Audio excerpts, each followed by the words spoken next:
Olá, eu sou Luiz Fittipaldi, sou advogado especializado em planejamento familiar. Primeiro eu queria desejar a todos uma ótima sexta-feira, curtam bastante o sol e aproveitem, porque infelizmente segunda-feira o frio volta. Mas vamos tirando o sol e o frio de fora da nossa equação e vamos falar do que eu tinha conversado com vocês ontem. Bem, primeiro é a questão do custo do inventário. A minha ideia aqui é passar um panorama geral para vocês de qual é o custo de um inventário aqui em São Paulo, tá? Que é onde eu advogo, embora possa advogar para pessoas, é até muito comum eu advogar para muitas pessoas que estejam no Rio de Janeiro e em Goiás, principalmente. Mas eu vou tratar de modo geral mais aqui do custo para São Paulo, tá? Bem, a gente pode dividir o custo do inventário em 4 pontos. O primeiro ponto seria a questão da documentação. A documentação a gente pode estimar um valor aí de R$80 por certidão. Em média o inventário vai custar para vocês aí, para sua família, em torno de R$1.000 a R$2.000. Isso para ficar mais fácil a nossa equação aqui. Bem, segundo ponto, a questão dos custos para escritura ou judicial. Se for judicial, você vai pagar 1% sobre o valor do patrimônio de custas judiciais. Se for no cartório de notas, esse custo ele é variável. Por quê? Porque segue-se uma tabela. Cada estado tem a sua própria tabela. Se você for num cartório de notas, seja aqui em São Paulo, em Santos, Araraquara, qualquer lugar do estado de São Paulo, vai ser a mesma regra. Ou seja, você vai ter uma tabelinha com parâmetros, imóvel até 300 mil é X, 500 é Y e assim por diante, até chegar a um teto máximo de valor de cobrança de escritura. O registro imóvel também é da mesma forma. A diferença é que o cartório de notas você pode escolher, o registro de imóveis é aquele que os seus imóveis estão registrados, ou seja, você não foge daquele cartório. Bem, então, eu vou conversar com vocês no finalzinho do vídeo um custo real para vocês terem uma ideia de que uma família aqui no meu escritório gastou para fazer o seu inventário.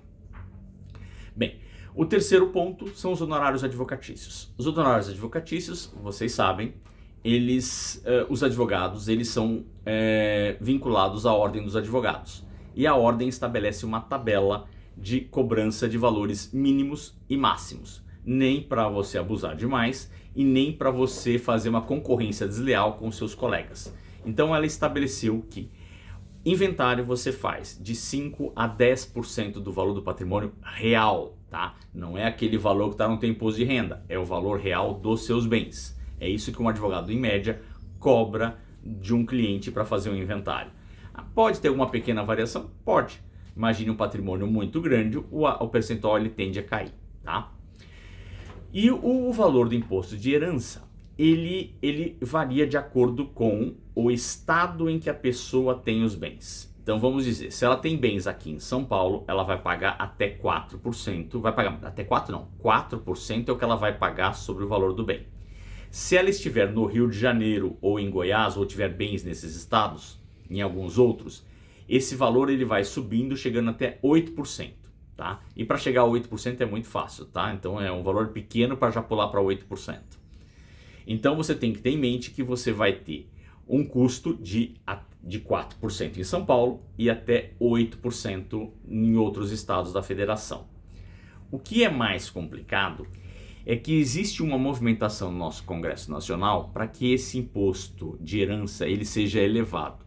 Estão cogitando até no imposto de 21%.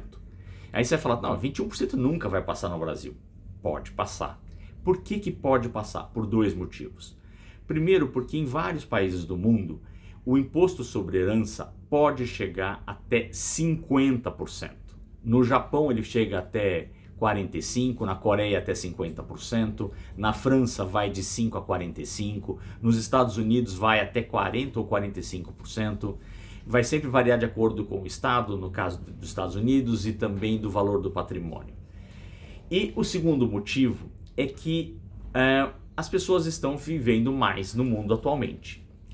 E as pessoas, elas tendem, com a idade, elas movimentarem menos o seu patrimônio. Elas tendem a ficar um pouco mais acomodadas, a quererem arriscar menos. Quando elas fazem isso, elas dão uma parada na economia. E o Estado precisa, mais do que o dinheiro do imposto, que a economia gire. E quando ela tem que fazer a economia girar, uma das formas é colocando medo nas pessoas de que o dinheiro dela, tudo que ela construiu, o fisco vai pegar, ele vai abocanhar com a herança, com o imposto sobre herança. Então, quando ele coloca um aumento nessa alíquota, ele faz com que as pessoas se planejem e passem para as próximas gerações de forma antecipada. E faz com que isso gire a economia. Bem, isso então para vocês entenderem os 4 pontos. Para ver o custo real, você tem que estabelecer o quê? O custo que você vai ter de acordo com o tamanho da sua família, o tamanho de bens e tudo mais. As certidões vão deixar da mesma forma. O exemplo que eu quero passar para vocês é um inventário que a gente está terminando agora no escritório, em que eles têm um imóvel só, o valor de venda de 1,1 milhão. Eu falo de venda porque tem um interessado para comprar por esse valor, então é o valor real de mercado 1,1 milhão. Mas na prefeitura, o valor venal de referência, que é o que vale para fins de inventário, tá? Ele estabelece que o valor desse imóvel é mais de 2,1 milhões.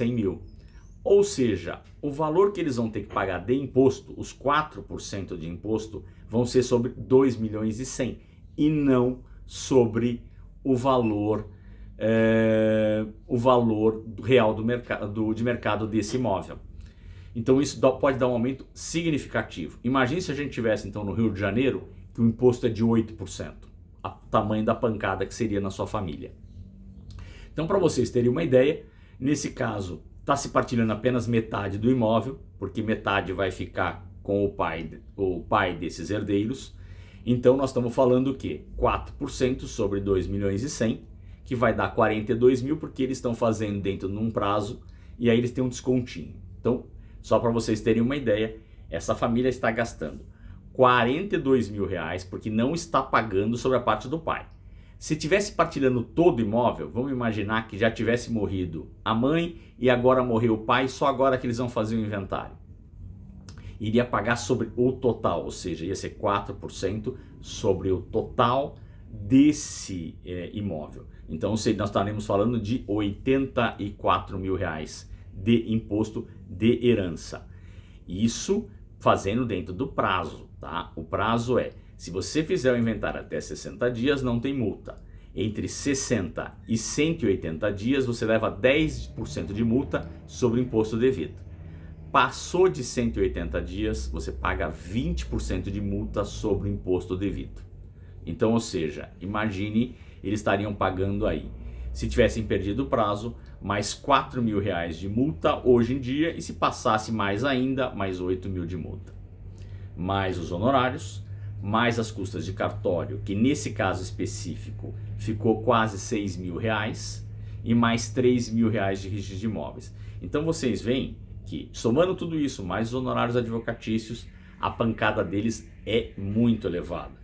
E ainda é um momento complicado muitas vezes para a família, porque muitas vezes o óbito até ele já é previsto, um pai mais idoso, uma mãe mais idosa, mas muitas vezes é aquele óbito que pega a família de surpresa, ou seja, do nada. Então você não está prevenido para esse valor. E você imagine você ter que fazer antes de vender o imóvel, tá? Então, ou seja, você tem que fazer o dinheiro para pagar essas custas, pagar 80, 100, 120 mil reais aí ou mais, dependendo do seu patrimônio, sem ter previsão para isso. E é por isso que a gente sempre fala que a previsão, a prevenção, que é o planejamento, que é fazendo uma holding, vai sair muito mais barato. Por que mais barato? Porque você não vai pagar um percentual sobre o seu patrimônio para o advogado. Você vai pagar pelo serviço que ele vai fazer e vai depender do que você vai fazer de planejamento de holding. O sistema com 1, 2 ou 3 células, e isso eu explicaria mais para frente para vocês. Então vai ficar muito mais barato. E um outro ponto, você se planeja. Você não é pego desprevenido, você vai procurar um advogado, você vai se planejar para pagar, você vai pagar as custas, tudo que você vai envolver essa criação dessa holding de uma forma planejada. É diferente de você ter que pagar em 60 dias. É por isso que a gente fala que a programação da família, o planejamento é muito mais inteligente. Primeiro que evita brigas, confusões e também gasta-se muito menos. Bem, é isso que eu queria falar com vocês nesse vídeo hoje. Se você gostou, curte. Não esquece de compartilhar, de colocar seus comentários e até o próximo vídeo.